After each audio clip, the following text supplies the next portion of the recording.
பிதாவாகிய தேவனுக்கு கர்த்தராகிய இயேசு கிறிஸ்துவின் மூலம் மகிமை உண்டாவதாக. என்னை நினைவு கூறும்படி இதை செய்யுங்கள் என்றார். பஸ்கா கால சிந்தனைகள். கர்த்தர் காட்டிக் கொடுக்கப்பட்டார். கூழுக்காக சத்தியத்தை வியாபாரம் பண்ணுதல். கர்த்தரை பணத்திற்காக விற்று போட்ட காரியமானது யூதாஸ் செய்தது போன்று அதே விதத்தில் இன்று செய்ய முடியாது. எனினும் நம்முடைய நாட்களிலும் கூட இதே இழிவான ஆவிக்கு கொஞ்சம் ஒத்த ஆவி சிலரிடம் வெளிப்படுகின்றது என நாம் விசுவாசிக்கின்றோம். யூதாஸின் அளவுக்கு இச்செயல்பாடு அப்படியே இன்று காணப்படாவிட்டாலும் அதே மாதிரி இன்று காணப்படுகின்றது. மேலும் சாதகமாய் சூழ்நிலைகள் அமைகையில் யூதாஸின் அளவுக்கு செயல்பாடுகள் காணப்படுவதற்கு வாய்ப்பில்லை என யார் நிச்சயம் அளிக்க முடியும்? சிலர் பண ஆதாயங்களுக்காக, பணத்திற்காக, சமுதாய அனுகூலங்களுக்காக சத்தியத்தை விற்று போட விருப்பம் உள்ளவர்களாய் இருக்கின்றார்கள். இன்னும் சிலர் யூதாஸ் எப்படி பூமிக்குரிய ஆயத்திற்காக தலையாய் இருந்தவரை விற்று போட்டானோ அப்படியே கர்த்தருடைய சரீர அங்கங்களை விற்று போட விருப்பம் உள்ளவர்களாய் காணப்படுகின்றனர்.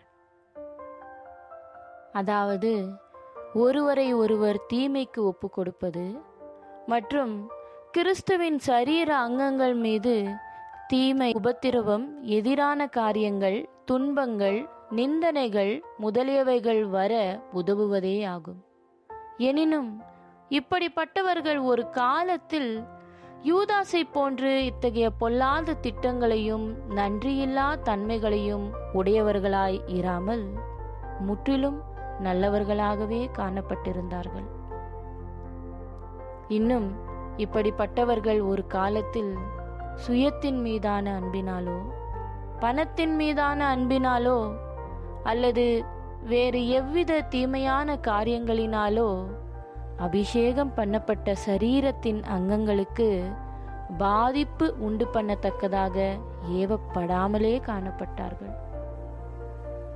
ரயில் வண்டியில் உள்ள ஒரு மின்விசை மாற்றும் சாதனம், அதாவது ஸ்விட்ச், எப்படி ரயில் வண்டியை முற்றிலும் வேறு தண்டவாளத்தில் மாற்றிவிடுகின்றதோ அதுபோல சிறு காரியங்களை குறித்து நாம் எச்சரிக்கையாய் இருக்க கடவோம். ஏனெனில் இச்சிறு காரியங்கள் ரயில் வண்டியின் சுவிட்ச் போன்று நாம் அடைய வேண்டும் என முதலில் விரும்பின இலக்கிலிருந்து நம்மை வேறு திசைகளுக்கு மாற்றிவிடும்.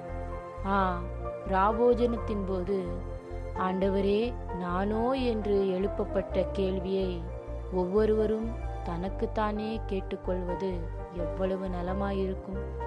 இன்னுமாக எவனும் தன்னைத்தான் மன்னித்து கொள்ளும் விஷயத்தில் மிகவும் துரிதமாய் இல்லாமல் இருப்பானாக. ஆனால் ஒவ்வொருவனும் தான் எந்த விதத்திலாகிலும் சத்தியத்தையும் ஜீவியத்தையும் எதற்காகவும் விற்று போட்டு விடாதபடிக்கு தன்னுடைய சொந்த இருதயத்தையும் ஜீவியத்தையும் நடத்தையையும் உண்மையாய் ஆராய்ந்து தேடி பார்ப்பானாக. ஆமேன். ரீப்ரிண்ட் 3366 மற்றும் ரீப்ரிண்ட் 2778.